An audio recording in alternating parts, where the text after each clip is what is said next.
Well, thank you very much.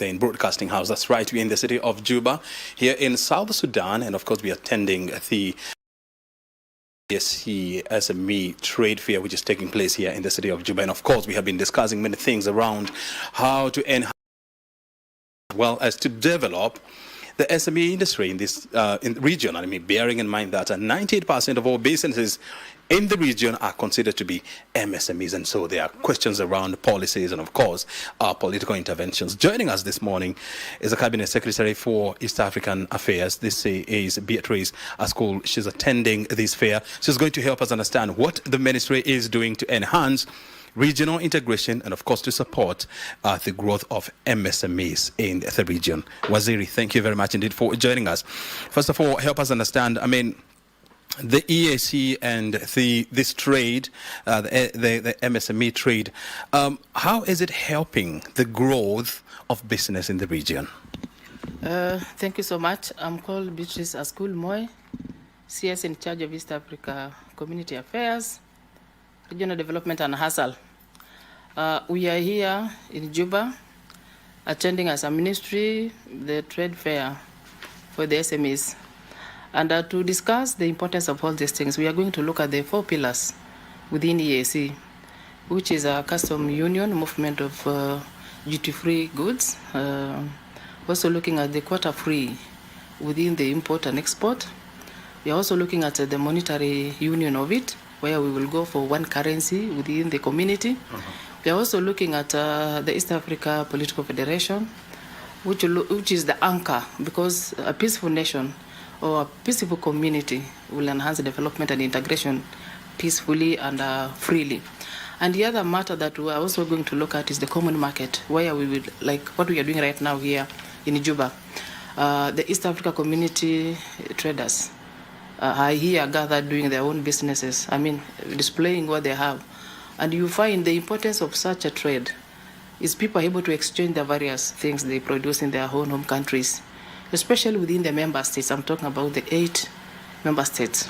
So they can move freely within the borders without really being strained to pay a lot of tax, to be strained, like to be blocked from moving freely, the things like visa, for example, in the region. And for example, Sudan being one of the countries that you need a visa to. So by virtue of what the community has passed within the protocol, we said communities that are doing business within the community member states must be allowed to move without the visa. And this has been enhanced so far. So there is movement of within the member states. And you can see, we interacted yesterday with our people, Kenyans living in Juba and Southern Sudan. And you saw that they were free to tell you they didn't inquire any visa to come in and do business here. So those are some of the things we are strengthening so that our people are able to move freely and trade. Very good. I mean, you brought in the issue of the policy dialogue that was held yesterday, where you had hundreds of Kenyan SMEs attending and having what you call an open and candid conversation with the senior government officials, you being one of them. And some of the issues that they raised, what you would call the non-tariff barriers, issues around the volatile exchange rate, political and security situation here in South Sudan, some of also the issues that they raised. And so you, as the minister in charge of ensuring that there is harmony, there is a smooth transition and integration within the EAC, how are you going to deal with the difficulties that Kenyans are facing here in South Sudan? Actually, from the discussion we had yesterday, it was very enriching. Now it was the people speaking their own personal experiences, and they touched on security, they touched on the free movement, they touched on the border. When we get to know all these things, and there is the Council of Ministers within things that would inform the policy.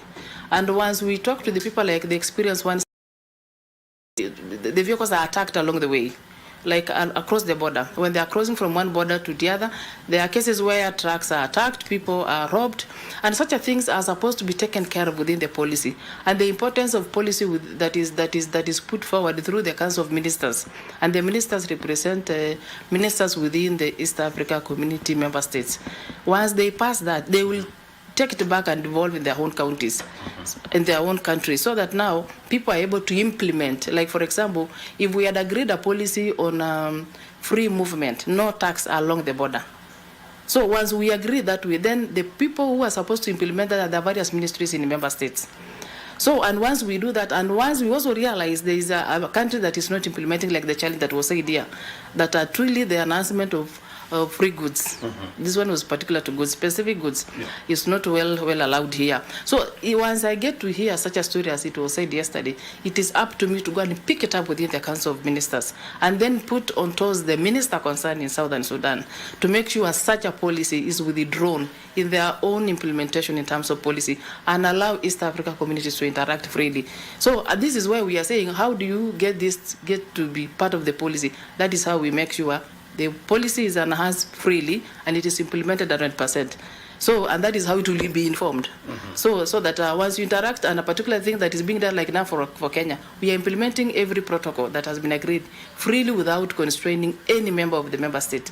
But you find now when you get to know in other countries, like now what we shared yesterday with our SMEs who are more than 400, and they said that as a factor, it is now up to me to pick it up and then go and engage my counterpart.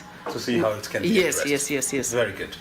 Madam Waziri, thank you very much. I mean, we continue to engage with you, as time goes by, and of course to know what is the status of EAC and what Kenya is doing to enhance regional integration as well as deepen business. Yes. Thank you very much indeed for your time. Very good. I mean, we've been talking to the CS in charge of EAC affairs. This is Beatrice Askul, and of course helping understand what the government is doing to deepen integration and of course to facilitate small businesses do what we call cross-border trade within the bloc. My name is OBrien Kimani. Thank you very much indeed, Hashim. Back to you in Broadcasting House.